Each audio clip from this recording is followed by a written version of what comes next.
E sejam todos bem-vindos à nossa terceira aula do curso Harry Potter Caminhos Interpretativos. Hoje a gente vai discutir os aspectos do romance de formação em Harry Potter, meio que retomando o que foi dito aula passada, na verdade, meio que continuando o que foi dito aula passada, né? Então, na aula passada, a gente viu os aspectos do romanesco em Harry Potter, eu espero que esse conceito tenha ficado bem consolidado aí na cabeça de todo mundo. E, então, o que a gente vai ver nessa aula de hoje? Eu vou fazer uma breve explicação da saída do romanesco e da chegada ao romance, isso na literatura, tá, gente? Na literatura de língua inglesa, principalmente, isso é uma questão mais geral, assim, da literatura.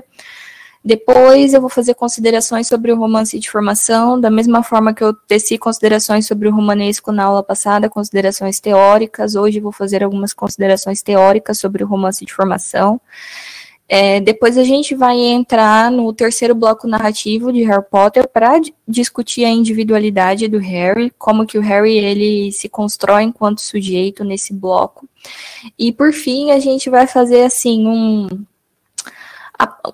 uma espécie de apanhado geral sobre a formação do Harry, tá? Tendo 7 livros aí como parâmetro analítico. Eu não sei se vocês se lembram que na aula passada eu falei que se a gente pensar na literatura assim em termos bem gerais, numa cronologia para a literatura, para os gêneros literários que compõem a literatura, o romanesco ele veio antes do romance, né? Então o romanesco, como a gente viu, peraí, gente. O romanesco, como a gente viu, ele era aquela narrativa onde tínhamos heróis e heroínas, cujo único objetivo, né, dessas narrativas era mostrar quão heróico eram esses heróis e essas heroínas, tá? Então, a gente viu que o tempo não influía na personalidade dessas pessoas, que o mote desse tipo de história era narrar uma aventura atrás da outra, sem que esse herói passasse por um processo de amadurecimento. A gente também viu que há uma ligação aí do herói com uma certa nobreza, né, com uma certa ancestralidade. A gente viu que o herói não é uma pessoa qualquer, que não vem de qualquer lugar, por conta disso que ele, inclusive, é capaz de realizar grandes feitos, né, e a gente depois aplicou esses conceitos todos em Harry Potter. Quando a gente vai caminhando, quando o mundo vai caminhando, o mundo ocidental vai caminhando, enfim, revoluções vão acontecendo, Revolução Industrial, Revolução Francesa, vão mudando o curso da história do mundo, o curso da história da literatura vai mudando também, e o curso dos gêneros literários acompanha, né, o curso dessas mudanças históricas. Então, a partir ali do século XVIII, quando a burguesia começou a se consolidar como classe social, junto com a burguesia surgiu um gênero literário tipicamente burguês, claramente burguês, que é o romance. Diferentemente do romanesco, então o romance tinha um propósito realista. Tá? Realista em que sentido? Falava de pessoas comuns, narrava a vida doméstica dessas pessoas comuns. Essa citação que tem nesse slide é daquele mesmo livro que eu mostrei para vocês na aula passada, o 10 lições sobre o romance inglês do século XVIII, que é esse livrinho aqui, da professora Sandra Vasconcelos, Departamento de Letras Modernas, lá do curso de Letras da USP. E ela mostra nesse livro essa transição do romanesco para o romance, e nessa citação, então, ela fala, né, o que era esse realismo do romance. O realismo ficava, então, definido como uma realidade cotidiana, comum, contemporânea, em oposição a assuntos lendários, romanescos ou tradicionalmente heróicos. Com a ascensão da burguesia, essa realidade cotidiana, comum e contemporânea passou a ser associada com essa nova classe social e foi denominada doméstica e burguesa antes de ser chamada de realista, tendo sido o romance um dos principais veículos dessa nova consciência. Então, o romance, enquanto gênero literário, nessa época aí, no século XVIII, ele propagou essas ideias burguesas, digamos assim, ele trouxe a literatura para um chão comum, né? Então, não fazia mais sentido falar sobre heróis e heroínas quando as pessoas elas estavam levando vidas comuns, trabalhando, tendo que trabalhar para ganhar dinheiro, vivendo em situação de miséria, né? E, inclusive, isso que a professora Sandra fala sobre o romance, gente, é uma espécie de resumo, tá?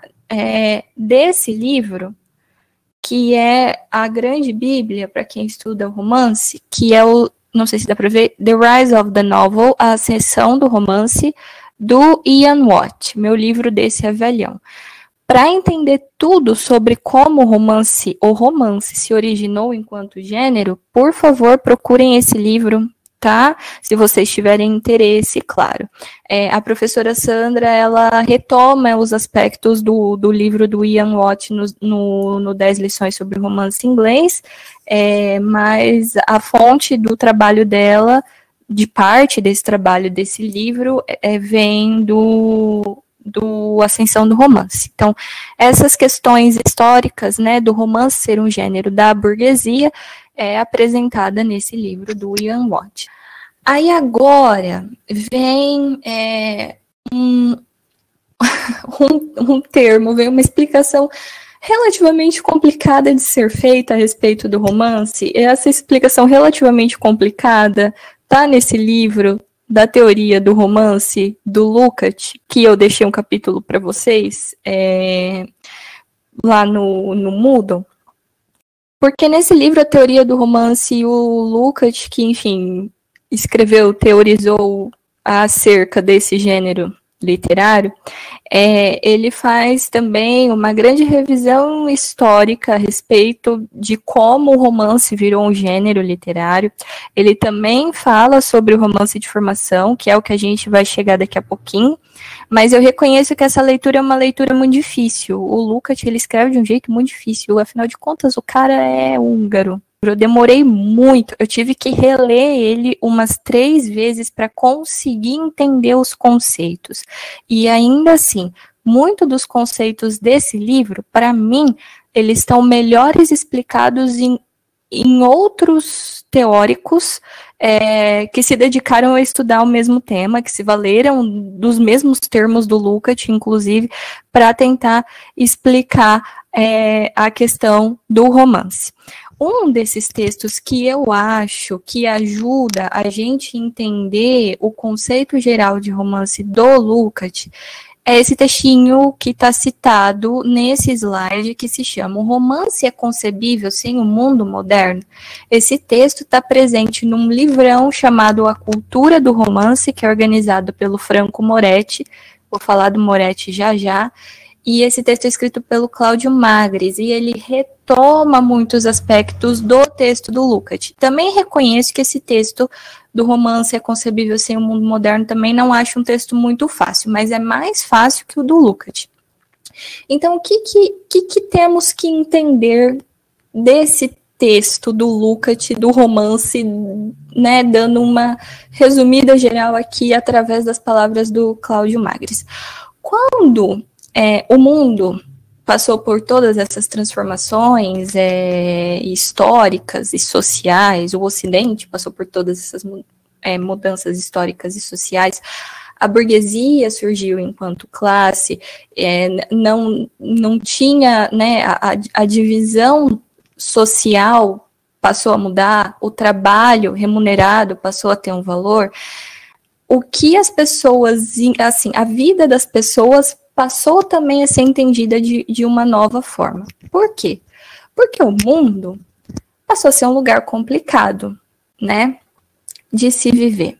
O mundo, o externo passou a ser uma coisa complicada de se lidar, né? E, às vezes, a necessidade interna, os desejos internos dessas pessoas eram muito diferentes daquilo que o mundo exterior pedia para que elas fizessem. Então, o Lukács fala que o romance ele é um produto da prosa do mundo, desse mundo externo, desse mundo com necessidades complicadas, versus a poesia da alma, as necessidades do eu. Então, olha aqui o que o Magris fala do Lukács, que foi o que eu tentei explicar de forma mais resumida aqui. O romance nasce do triunfo da prosa do mundo, que se põe e é percebida e afirmada filosoficamente como guinada de período na história, mudança subversora da sociedade e da relação entre os homens, suas vidas e da narração das suas vidas, como guinada metafísica da história, de que a verdadeira metafísica é um elemento fundante. Bruno, já te passo a palavra, só um minutinho, tá? Para eu não perder o fio da meada aqui. Então, no próximo slide, o Magris continua. O romance é o gênero literário por excelência dessa transformação universal, que envolve e destrói todo o classicismo, todo o belo poético eterno, e não permite mais crer que sobre os modernos brilha ainda o mesmo sol de Homero. Então, o que ele quer dizer com isso?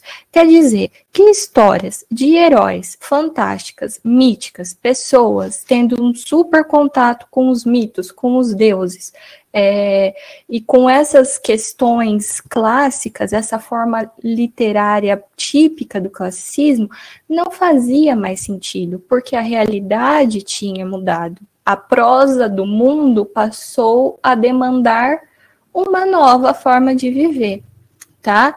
E o embate interno, né, da pessoa, da subjetividade com esse mundo externo, vai ser o que vai aparecer no romance. Então, conforme o romance foi avançando aí no tempo, né, ele foi tendo algumas ramificações, digamos assim, entre aspas, subgêneros que pertenciam ao grande guarda-chuva do romance. Um desses subgêneros que pertenciam ao grande guarda-chuva do romance foi justamente o romance de formação, que é o tema da nossa aula de hoje, tá? Então, o romance de formação é um gênero do romance que foi amplamente estudado pelo Lukács nesse livro, da teoria do romance, que muitas pessoas têm problema para entender e reconheço, livro difícil. Foi estudado pelo Bakhtin, com outro nome, Romance de Educação, já vou falar mais sobre, e foi estudado pelo Franco Moretti neste livro que ganhou uma recente tradução da editora Todavia. Vou falar muito desse livro já já. Então, o romance de formação, assim, o protótipo dele, digamos, a história paradigmática do romance de formação, é essa historinha nada, mas um livro gigante, escrito pelo Goethe, que se chama Os Anos de Aprendizado de Wilhelm Meister, de 1795. Esse livro, alguém já leu ou ouviu falar desse livro? É um livro que conta a história de do jovem Wilhelm Meister, né, descendente ali, fazia parte de uma família burguesa, mas tinha aspirações artísticas, né, e aí ele decide sair pelo mundo junto com sua companhia artística para poder seguir suas aspirações. Mas no fim, vou dar o spoiler, tá, gente? No fim, ele vê que, na verdade, ele gosta mesmo da vida burguesa. Isso aqui, ó, é um resumo muito geral, viu? Muito geral mesmo. É só porque senão a gente foge do Harry Potter.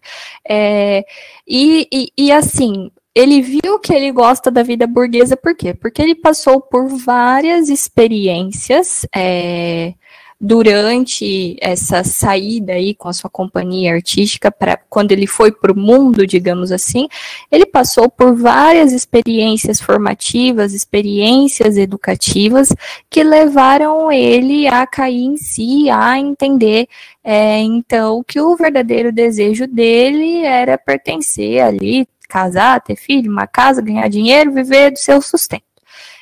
Por que esse romance, então, é um romance prototípico do gênero? Porque ele mostra esse processo de formação. Então, muito importante, o romance de formação, gente, ele sempre vai ter um protagonista jovem passando por anos de aprendizagem escolar, aprendizagem da vida, enfim, sempre vai ter alguma figura ali de mentoria. E esse romance, ele vai mostrar, então, o caminho desse jovem nesse processo formativo, tá? Esse processo formativo, então, que envolve o quê? Um amadurecimento espiritual, um amadurecimento social, psicológico e político. Então, não é só uma formação ligada à questão da educação, tá? É uma formação ligada à formação do indivíduo, do sujeito, e tudo que compõe esse sujeito, tá? A aceitação das multiplicidades que compõem esse sujeito.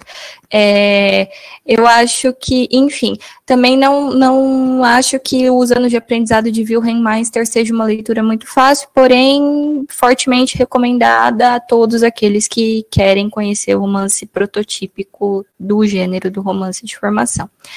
Importante dizer, gente, que o romance de formação ele ganhou roupagens muito específicas em cada país em que ele foi escrito. Porque o romance de formação, Goethe era alemão, esse romance apareceu na Alemanha, mas ele apareceu em outros países europeus também, né?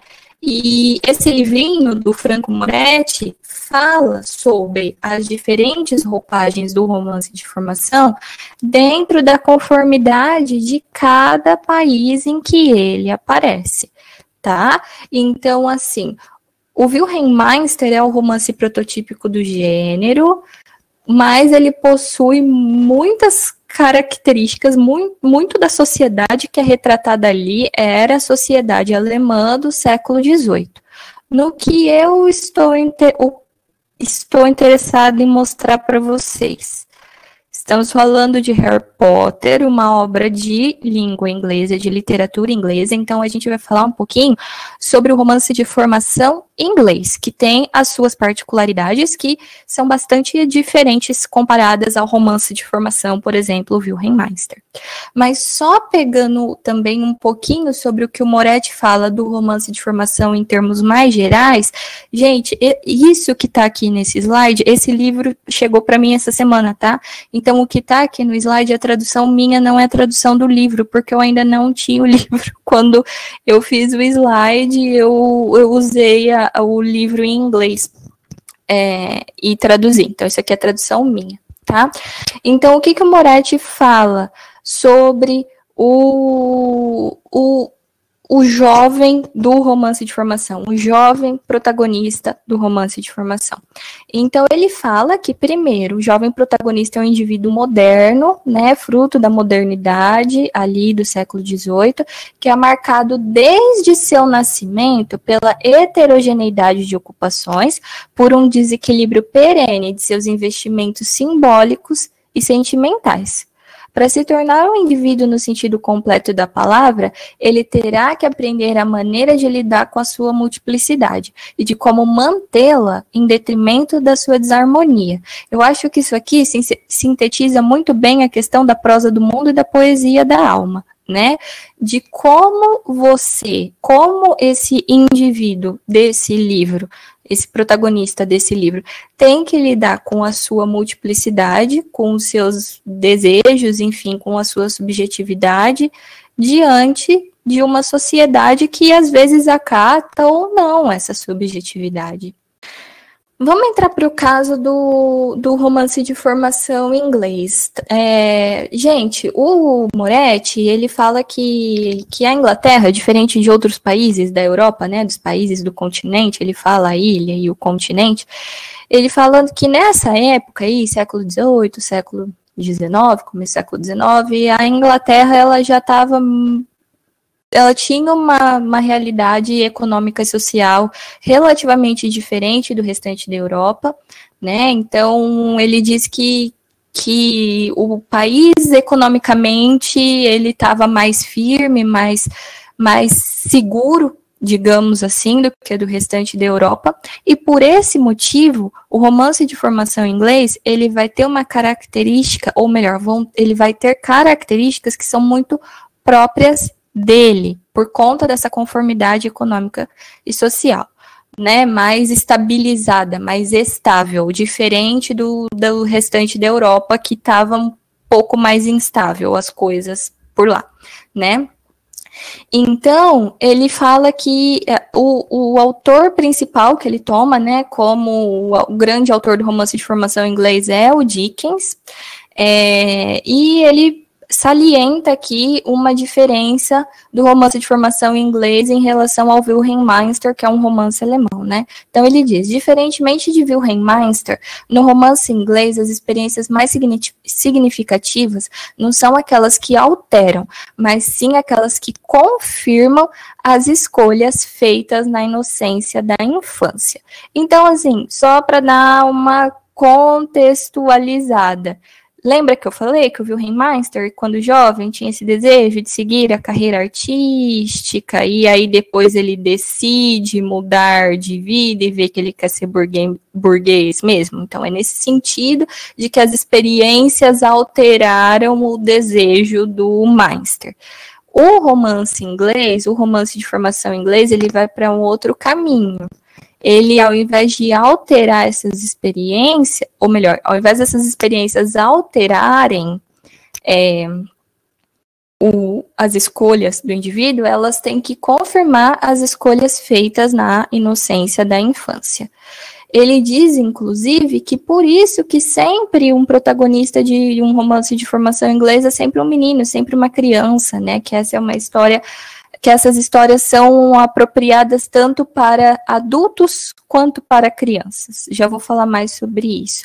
Mas deu para entender? Eu acho que é importante dizer isso aqui, que essas experiências, as experiências do indivíduo no romance de formação em inglês, são aquelas experiências que confirmam as escolhas feitas na inocência da infância.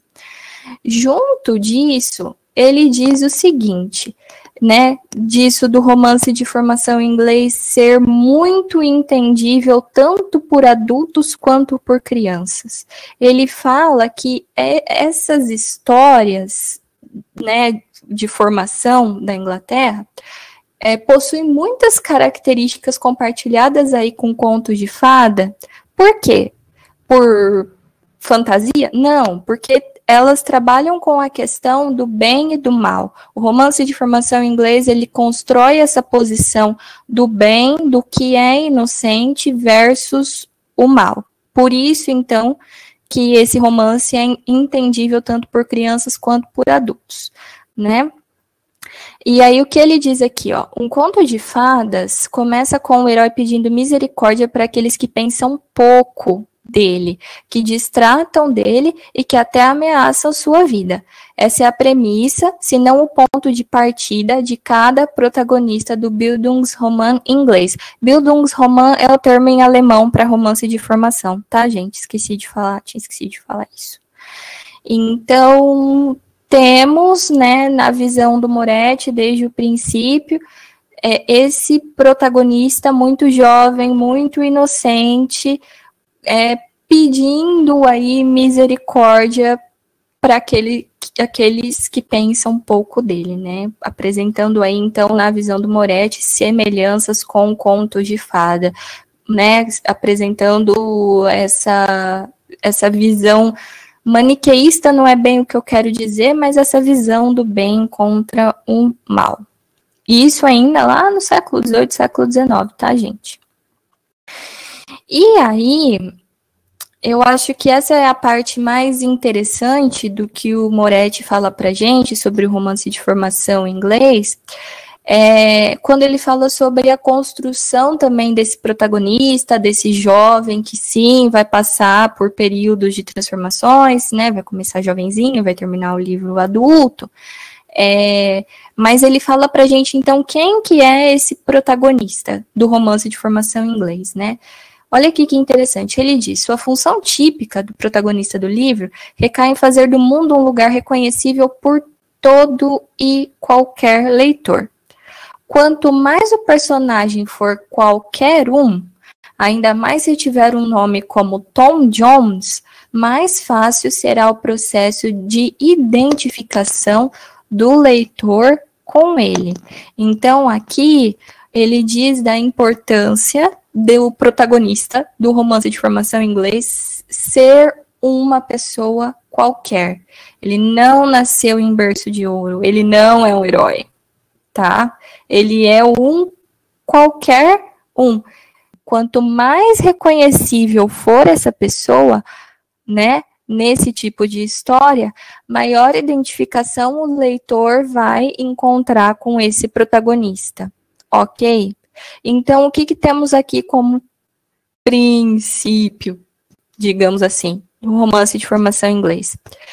O romance de formação, então, é essa história que vai narrar o período de formação, de transição de um jovem, de uma criança à fase adulta. Esse período formativo é um período onde ele se forma para si e para a vida. Existe uma educação formal, existe uma escola, enfim, existem pessoas que o acompanham nessa formação. No caso específico do romance de formação em inglês, o que é importante, então, a gente guardar na cabeça. O romance de formação em inglês, ele coloca esse embate do bom contra o mal, do bem contra o mal. Ele traz um protagonista comum, com um nome comum, um protagonista que é qualquer um, e que durante esse processo formativo, ele tem que confirmar as escolhas que ele fez na inocência da infância. Ele tem que ser fiel aos seus princípios. Então, isso de ser fiel aos seus princípios é não se esquecer de você diante de toda a conformidade complicada, tá? Que se punha ali, nessa sociedade do século XVIII e XIX. Muito bem. Tá. Falei sobre romance de formação, falei sobre romance, mas não podemos nos esquecer que temos que ver, então, como que isso aparece em Harry Potter. Como que essas configurações narrativas, elas vão ganhar forma em uma história que apareceu ali praticamente o quê? 2 séculos depois, né? Fim do século XX. Então, como que esse romance, como que temos traços desse romance de formação em Harry Potter? Gente, volto a dizer uma coisa. Não estou pegando o romance de formação e enfiando no Harry Potter. Estou vendo possibilidades interpretativas que o texto me traz. Tanto é que, por exemplo, só faz sentido a gente falar do romance de formação em Harry Potter se a gente entender um pouco o contexto desse romance de formação em inglês, tá? O romance de formação alemão, o contexto dele, a forma, a narrativa dele, não aparece com tanta clareza, assim, no texto de Harry Potter, ok? Então, estou falando do que o texto literário nos traz e de qual fonte que ele bebe, que é o romance de formação inglês. Então, voltando às especificidades do Cálice de Fogo, que é esse livro que tem um pé tanto, né, na questão do romanesco, como eu disse para vocês, como já anunciava outras questões que têm mais ligação com esse indivíduo, com sua subjetividade, né? Então, essas especificidades que eram anunciadas no Cálice de Fogo, do Harry ter que voltar o olhar dele para si mesmo, dele ter que salvar a sua própria vida, dele ver que o Voldemort ganha um corpo e que, portanto, ele está falando, andando e matando, inclusive ele testemunha uma dessas mortes, isso tudo vai mudar um pouco a percepção do Harry a respeito da sociedade que ele está inserido e a respeito de si mesmo. Qual que vai ser a responsabilidade dele dentro desse mundo, então? Quem que ele é dentro desse mundo? Eu falei para vocês que o Cálice de Fogo termina com um final aberto, né? O retorno do Voldemort E os outros livros também, com exceção do 7º, eles terminam com esse finalzinho aí, mais em aberto. O retorno do Voldemort possibilita esses vários finais em aberto, porque quando o Voldemort volta, a gente não sabe mais direito o que esperar dessa história. Quando que ele vai atacar o Harry? Quando que o Harry vai contra-atacar? Então, enfim, eram essas especificidades, né, que vão aparecer com muita força no terceiro bloco narrativo. Eu acho que, na verdade, vão configurar o terceiro bloco narrativo inteiro. A necessidade do Harry olhar para si mesmo, de tentar se entender, tentar entender quem que ele é e como essa subjetividade é construída. Essa subjetividade é construída a partir do olhar dele mesmo versus o olhar da opinião pública bruxa, que foi o que a Bianca discutiu no fórum da aula passada. E essa construção dessa subjetividade, dele entender quem ele é, também vai muito do olhar dele contra o Voldemort, né? Como que ele se constrói enquanto indivíduo em oposição aos valores do Voldemort. Então, vamos lá. Várias citações aqui de novo, né? Então, A Ordem da Fênix é esse livro que todo bom leitor de Harry Potter que leu pela primeira vez, quando leu os livros pela primeira vez, leu na ordem certa, vai na Pedra Filosofal, ok, Câmara Secreta, ok, Prisioneiro, ok, Cálice de Fogo, ok, chega na ordem, estranha. Por que que estranha? Né? Isso é um relato recorrente que eu ouço, é um relato que já apareceu em livros que tratam sobre os fãs de Harry Potter, de que as pessoas não reconhecem mais o Harry quando abre ali a Ordem da Fênix. Então, que contexto que a gente tem o Harry Potter, né, dentro dessa narrativa, dessa quinta narrativa? Ele acabou de ver o Voldemort voltar, o Cedrico morrer, estava revoltadíssimo com isso, e revoltadíssimo porque ele não estava ali tendo nenhuma notícia do mundo bruxo. Rony e Hermione deixaram ele na mão, não recebia, ou melhor, recebia cartas, mas não podiam falar muito. Ele achava que ele ia ter algum apoio do Dumbledore e ele não tem. Junto disso, tem isso que o Bruno falou aqui no bate-papo, Harry com hormônios à flor da pele, ele tá ali no ápice da sua adolescência, ele tá nervoso, ele tá revoltado, e para ajudar, ele tem que enfrentar um dementador, salvar o primo no começo do livro, e vai para um julgamento super injusto, enfim, passa por todo esse transtorno, né? Então, não temos mais um início de livro feliz, né, em que o Harry é magicamente resgatado da casa dos Dursley para ir para a toca. O livro já começa com o Harry muito nervoso, revoltado, gritando. Essa revolta, ela vai aparecer ao longo da narrativa como um todo, né? E eu acho que, enfim, o ápice desse sofrimento do Harry na Ordem da Fênix se dá no embate no Ministério, onde, sem querer, ele leva o Sirius à morte. Me desculpa quem discorda de mim, mas acho que Sirius estaria vivo se não fosse por essa impulsividade, né, tão grande do Harry. E ele fica muito nervoso. Tem aquela famosa conversa no escritório do Dumbledore. Mas eu acho que sim, tem isso. Ele também vai construir nessa revolta dele saber que ele já passou por muita coisa e dessa palavra não ser legitimada por adultos, em nenhuma instância, enfim, política e educacional. O Dumbledore some, o Dumbledore se esvai, né? E junta o fato de que ele está sendo possuído ali pelo Voldemort. Enfim, perde o padrinho, vários motivos para a revolta, né? Então, o resultado de toda essa revolta vai ser essa conversa aí no escritório com o Dumbledore, onde ele destrói o escritório do Dumbledore por estar muito bravo, por estar muito triste, por estar extremamente revoltado e não entender ali o que ele tem que fazer, e também não entender quem ele é. Ele tá passando por todas essas questões sem nenhum apoio, né?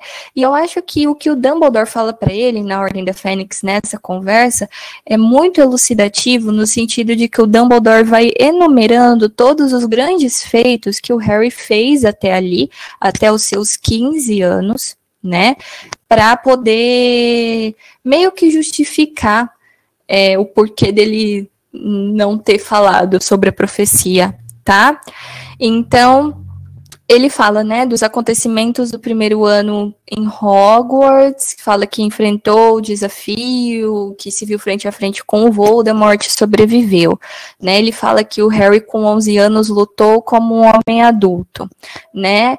Aí depois ele fala do Harry com 12 anos, né, quando ele enfrentou o Basilisco, enfim, que tinha se provado mais uma vez ser excepcional, que ele tinha pouca idade, mas que ele já estava passando por uma série de questões que provavam, né, por A mais B, que ele era uma pessoa madura para receber a informação que o Dumbledore tinha que passar, né, para ele. Aí ele volta a falar do terceiro ano, quando ele enfrentou os Dementadores, encontrou os Sírios, fala de tudo o que aconteceu no quarto ano, no labirinto, o Cedrico, como uma forma, então, de mostrar para o Harry e para a gente que ele já tinha passado por muita coisa e todas essas experiências que ele passou levaram ele a se formar enquanto indivíduo. Mostraram a sua coragem e a capacidade dele de aguentar receber determinadas informações ou não. E aí vem a questão, né? A gente estava falando de que o Harry ainda é considerado criança, numa tentativa de proteger o Harry por considerá-lo muito novo, muito criança, o Dumbledore subjuga a capacidade dele de entender a profecia, entender desde muito cedo qual que é a função do menino dentro da sociedade bruxa. Mas o Harry, por suas ações, mostra que ele estava preparado, né? Que ele passou por grandes momentos formativos ao longo da série. E momentos formativos esses que aconteceram dentro da escola, ele estava usando magia, mas enfim, que levaram ele a ser um grande indivíduo, um grande sujeito, um grande bruxo, por ter passado justamente, desde muito novo, por provações que moldaram o seu caráter.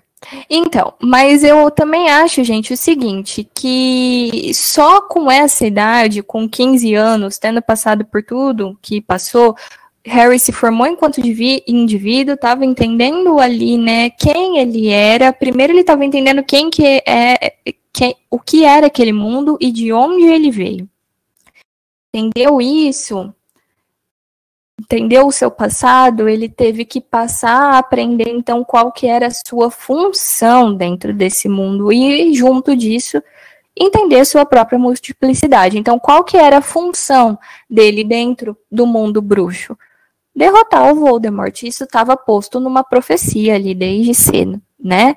Desde quando ele era bebê, e por isso que o Voldemort foi atrás de matá-lo, então. Gente, o bate-papo tá pegando fogo aqui, peraí.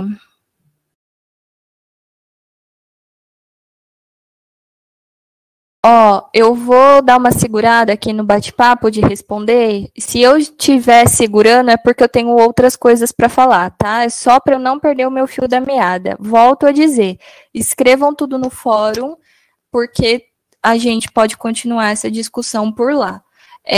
Mas então tá, o que eu queria que ficasse claro até aqui, que nesse quinto livro, então, o Harry, depois de ter entendido o que é o mundo bruxo, ter entendido um pouco ali de quem ele era, ele tem que passar pela aprovação de entender qual é a sua função dentro desse mundo. Tudo bem? A sua função, então, seria derrotar o Voldemort. E aí ele teria que passar por um outro processo de aprendizado, que vai acontecer no sexto livro, né? Então, eu acho esse diálogo com o Dumbledore, ele é muito... Eu acho que ele resume muito bem, assim, todos os anos de aprendizado que o Harry teve até então, né? Quando ele enumera todas essas aventuras, todas essas provações, ele mostra para o Harry e para a gente que o Harry já aprendeu muita coisa a respeito de si, a respeito da própria coragem, da sua própria capacidade, porque o Harry nunca acreditou em si, é importante dizer isso, tá, gente? O Harry não acha que é capaz de fazer tudo o que consegue fazer, mas ele vai lá e faz, porque ele tem essa bondade inerente dentro dele, ele tem esse sentimento de salvador, né, dentro dele. Digamos que ele é fiel aos próprios princípios, mesmo que ele não acredite muito na própria capacidade. Então, esse diálogo mostra pra gente esses anos de aprendizado, mostram pra gente que o tempo passou e que o Harry acumulou experiências nesse espaço de tempo. Tá? Mais do que isso, esse quinto livro mostra pra gente que a passagem do tempo tá sim agora afetando a personalidade do Harry. Lembra que a gente discutiu que até o terceiro livro a personalidade dele não mudava muito, até os 13 anos?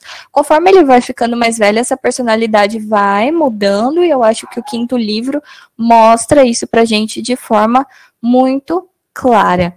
E junto disso, eu acho que o Harry adquire uma consciência muito grande de quem ele é, para além da função que ele tem que, enfim, cumprir dentro daquele mundo. O quinto livro é o livro que mais mostra pra gente os pontos negativos do Harry, né? As características que ele compartilha com o Voldemort, e não só porque ele tá ali sendo possuído pelo Voldemort, mas ele vê que ele tem características que não são características luminosas, que não são características de um herói, né? A gente vê muito que as ilusões dele, né, a respeito do pai vão sendo perdidas nesse livro, e ele vai tendo que trilhar ali o seu próprio caminho. Vamos para o Enigma do Príncipe. Eu acho que na primeira aula, eu e o Bruno, a gente tinha mencionado... O Enigma do Príncipe é meu livro preferido, de lavada, assim. E o Bruno falou, né, que nesse livro o Harry é o Harry, de verdade. Ele não é nem aquele herói, aquele menino perfeitinho dos primeiros livros, mas ele também não tá o puro creme da revolta, igual ele tava no quinto livro. Ele tá muito confortável dentro da pele dele, né? Ele tá muito confortável sendo quem ele é.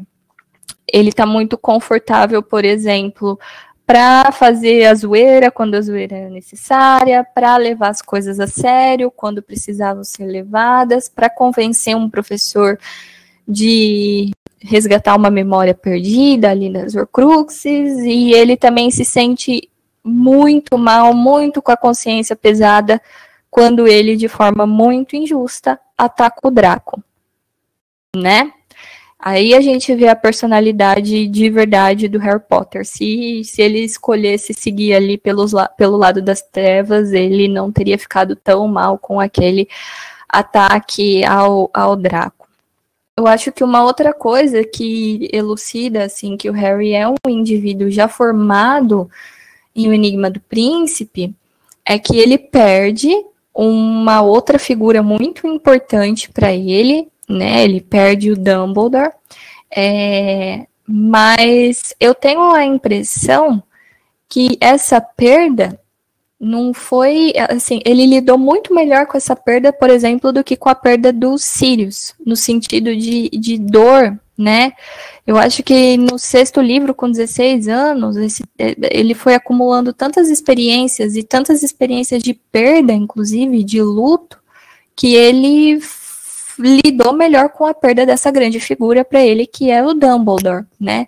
Não lidou, assim, com aquela raiva explosiva, igual foi a perda do Sirius, né? Lidou como um homem crescido. Eu acho o fim do 6º livro muito bonito, e esse trecho que está citado aqui no slide, porque eu também acho que ele sintetiza o caráter do Harry, sabe? O que ele tem que trilhar, né? Ele sabe que o mundo não é um lugar perfeito, ele sabe que ele não é uma pessoa perfeita, mas que ainda assim existiam pequenos momentos bons para serem aproveitados, mesmo diante da situação complicada ali que se punha, né? Então, esse trecho fala, né? O sua mão fechou automaticamente em torno da falsa Horcrux, mas apesar de tudo, apesar do caminho escuro e tortuoso que ele via estender-se à sua frente, apesar do encontro final com Voldemort, que ele sabia que teria de ocorrer, fosse 1 mês, 1 ano ou 10, ele sentiu um novo ânimo ao pensar que restava um último e dourado dia de paz para aproveitar com Rony e Hermione. Então, essa consciência do último e dourado dia de paz para aproveitar com os amigos, eu acho ela só foi adquirida à custa de muita dor e muito sofrimento, principalmente no ano anterior, né? Então, ele sabia que ele não entendeu aquela morte do Dumbledore da forma que foi, mas ainda assim, ele tentou buscar dentro de todo aquele futuro nada promissor, um momento tranquilo. Mas ele não vai parar, né, de ter uma vida de um adolescente normal de 16 anos só porque ele é o eleito e ele tem que ficar ali concentrado em salvar o mundo. Então, ele passa por, enfim, todo o relacionamento dele com a Gina, que eu acho muito interessante a forma que esse relacionamento é construído. Ele é um ombro muito necessário a Hermione nesse livro, ele está atuando como capitão de time de quadribol. Então, vocês vejam, as coisas do mundo, elas vão acontecendo. O Harry tem suas próprias questões, que ele tem que lidar, e ele está correndo atrás, inclusive, de aprender a lidar com o que ele tem que lidar, que é derrotar o Voldemort. Mas ele já está tão, como o Bruno disse, tão confortável sendo ele mesmo, que ele consegue ir e voltar para esses 2 lugares, né? Para a prosa do mundo, para as necessidades da alma. Então, assim, as necessidades da alma, tudo bem, o mundo está se mostrando muito tortuoso, esse mundo quer esfregar a cara dele no asfalto, porque, afinal de contas, ele tem que derrotar o Voldemort, mas ainda existem coisas boas, e ele consegue reconhecer essas coisas boas, encontrar esses bons lugares no meio dessas coisas todas. E aí, a gente chega, enfim, às Relíquias da Morte, com o Harry tendo aprendido o que ele de fato tem que fazer, destruir as Horcrux, descobrindo de fato qual é a sua função, derrotar o Voldemort ele mesmo, e, enfim, carregando essa responsabilidade inteira nas costas, mas dividindo um pouco parte dessa responsabilidade com os amigos, né? Questão da amizade a gente vai falar bastante na próxima aula. Mas o Harry, no 7º livro, então, ele já está tão bem formado, eu acho que ele já levou tanto tapa, né, na cara, já passou por tantas experiências ruins, experiências boas, que igualmente o ajudaram em sua formação, que ele tem esse diálogo aqui com o Voldemort no embate final dos dois, que mostram que essa formação que ele teve levou ele a ser um grande bruxo. E aí eu vou falar para vocês o que é ser um grande bruxo, então. Nas Relíquias da Morte, o Harry aceita o fardo de ter que se sacrificar para poder salvar o mundo. Ele não esperava que ele ia voltar, né? Quando ele aceita se sacrificar, ele abraça a humanidade dele. Então, peraí. Se ele fosse um herói, puramente um herói, ele não... assim, tudo bem que fazer sacrifícios faz parte de ser um herói. Não é isso que eu tô querendo dizer, né? Mas se ele fosse essa pessoa super, hiper, mega perfeita, quem busca a imortalidade, por exemplo, é o Voldemort. Ele se considera um grande bruxo por ter tentado burlar a morte. O Harry mostra pra gente que, na verdade, isso tudo acontece ao contrário, né? Quando ele abraça o grau máximo de ser humano, que é morrer, ele mostra pra gente que um grande bruxo ou uma grande pessoa é uma pessoa que não teme a morte, que abraça essa morte e por isso que ele retorna ali por amor, né? Lembra que eu falei que quanto mais reconhecível, né, que o romance de formação em inglês tinha disso, quanto mais reconhecível fosse essa pessoa, quanto mais qualquer um fosse esse protagonista, maior identificação os leitores tinham com esse protagonista? Muito bem, eu não sei se alguém aqui se identifica com o Voldemort, pode acontecer, vou dar uma julgada, mas vejam bem, gente, o Harry Potter, um menino que tem um nome comum, né, ele, ao abdicar, né, da sua existência para poder salvar aqueles que ele amava, ele prova, então, que um grande bruxo não é o imortal, não é o que burla a ordem natural da vida. Não, o grande bruxo é aquele que fala, eu sou uma pessoa comum, eu tenho que morrer para cumprir o que eu tenho que fazer, então eu vou morrer. Abraço a minha humanidade, logo me torno um grande bruxo. Deixa eu ver o bate-papo aqui. Isso, Bianca, ele escolheu a morte como uma velha amiga e acompanhou-a de bom grado. Por isso que ele é o herdeiro da capa, né? Ele é essa pessoa que não temeu a morte. E a lição que ele mostra, então, que ele dá pra gente, é essa lição de humildade mesmo, até, né? De ser uma pessoa humilde, mesmo sendo o eleito ou o grande Harry Potter, enfim. Então, nesse diálogo final aqui com o Voldemort, né, o Voldemort zomba do amor, zomba desses sentimentos super-humanos e fala, não é o amor que vai te salvar de novo, né? E aí ele fala, é uma magia que eu ainda não tenho, que eu ainda não aprendi, ou é uma arma mais poderosa que a minha? E o Harry fala, na verdade, as duas coisas, né? Mostrando, então, que o soberbão é o Voldemort, que o Harry, tudo bem, ele conseguiu entender uma coisa muito mais complexa, que está muito além da capacidade de entendimento do Voldemort. Por que que o Harry entende a lógica do funcionamento da varinha das varinhas e para onde, né, qual seria o destino final dessa situação? Mais uma vez, volto a dizer, me perdoem por ser repetitiva.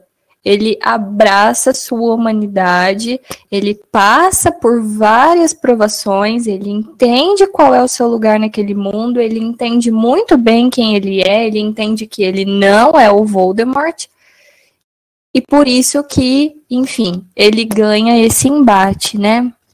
Então, qual que é o caminho do Harry? Nos 7 livros, né? A gente vê que a narrativa dos 7 livros, ela vai mostrando pra gente como o tempo, a passagem do tempo, as experiências que o Harry passa, né? Todos esses embates com o Voldemort, jogos de quadribol, enfim, mas eu acho que mais todas essas experiências complicadas e a educação formal mesmo, a magia, como elas trabalharam para que os desejos internos, a subjetividade do Harry, a poesia da alma, então, entrasse em convergência com a prosa do mundo. O que o mundo falava para o Harry fazer? Você tem que derrotar o Voldemort. Demorou para ele descobrir isso. Depois que ele descobriu, assim, ele aceitou, mas também não foi um processo fácil de aceitação. Então, né, quando ele aceita e quando isso entra em convergência, a gente vê que o Harry consegue se sobrepor ao mal causado pelo Voldemort. Então, esses 7 livros, eles mostram pra gente todos os caminhos dessa formação do Harry, tá? Mesmo os primeiros livros, ok? Onde que a gente vê, então, os ecos do romance de formação em inglês dentro de Harry Potter? Primeiro, a oposição que é dada desde o começo entre o bem e o mal, essa oposição construída Harry versus Voldemort, mas também o mal que existe dentro de cada um. O Harry tendo que aprender a lidar com o seu lado não tão luminoso assim, tá? E qual é o outro eco, então? É o homem, né, que em sua singularidade pode ser qualquer outro homem. Isso aqui parece ser meio contraditório e controverso, né? Mas vamos tentar entender o seguinte: o Harry, primeiro, lá no primeiro livro, ele era o mais extraordinário dos meninos, vivendo dentro do mais ordinário dos mundos, porque ele era um bruxo vivendo dentro de um mundo trouxa. Uma vez que ele vai para o mundo para onde ele realmente pertence, que ele é o famoso Harry Potter, que as pessoas esperam grandes feitos dele, que ele não tem tanta confiança em si mesmo, assim, né? Do mesmo jeito que as outras pessoas acreditam que ele seja, a gente vai vendo que o Harry faz grandes coisas, faz, mas ainda é um menino passando pelas questões da idade de qualquer menino da idade dele, né? Então tem a chegada da adolescência, a chegada meio forçada, né, até da vida adulta. Ele vai entendendo que, e principalmente, gente, ele é muito humano. O Harry é extremamente humano. E a representação máxima disso é ele ter morrido para salvar quem ele amava. Tem traços heróicos nisso? Tem traços heróicos, tem.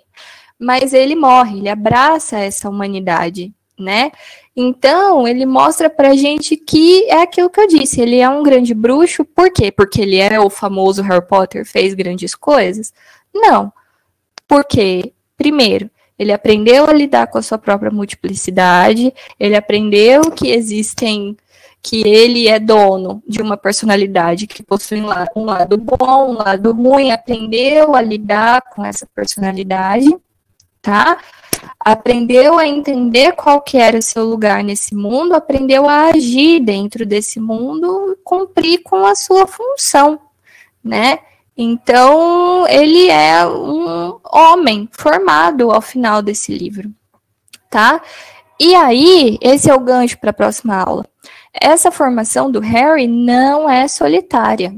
Um romance de formação prototípico desses burgueses, tipo Wilhelm Meister, o burguês percorre o caminho dele sozinho em sua formação. O Harry não percorre o caminho dele sozinho. Afinal de contas, se não fosse pela Hermione, o Harry tinha morrido no primeiro livro, certo? Então, na próxima aula, a gente vai ver os caminhos dessa amizade, como que essa amizade também trabalhou a favor aí da formação do Harry, tá? Como essa amizade foi construída. E eu acho que é isso.